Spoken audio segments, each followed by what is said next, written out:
Salutare toată lumea, sunt Sabina și astăzi vom juca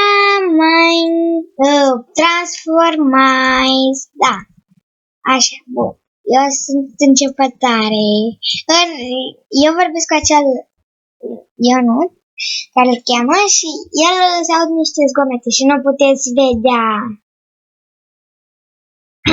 Ok, așa, bun, deci, noi filmăm acum cu un prieten care tot mă enervează ca să joc Transformice. Așa, bun. El mă aude practic acum. Da. Așa, bun. Deci, nu sunt cam începătoare, dar n-am mai jucat de câteva zile. Sau câteva luni. Da, așa, bun.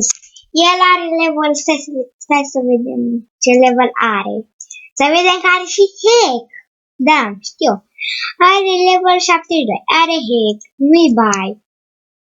Da. Oh my god, ce-am făcut aici. Nu ai hack. De asta ai zis că ai făcut. Ai dat cu multe bile atunci, nu mai știi? Uite ce să nu mai știu că o să mai fac.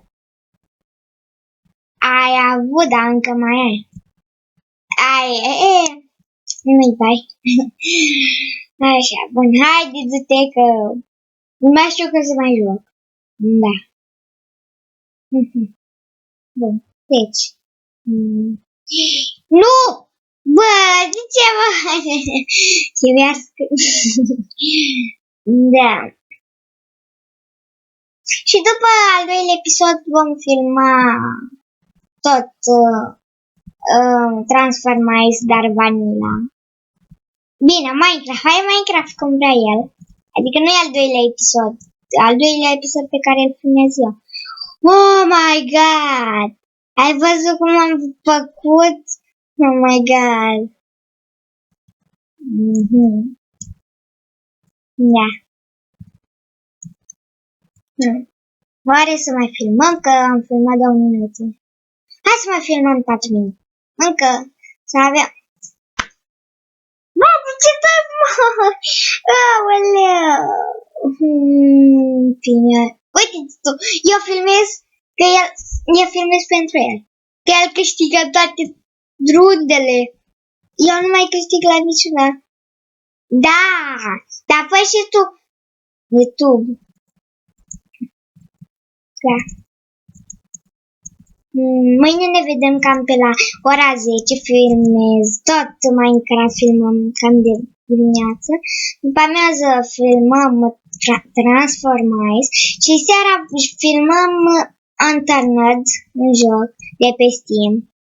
Da, chiar nu știe.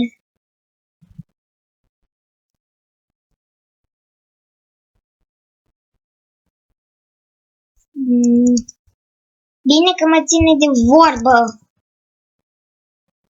Mine să te omor.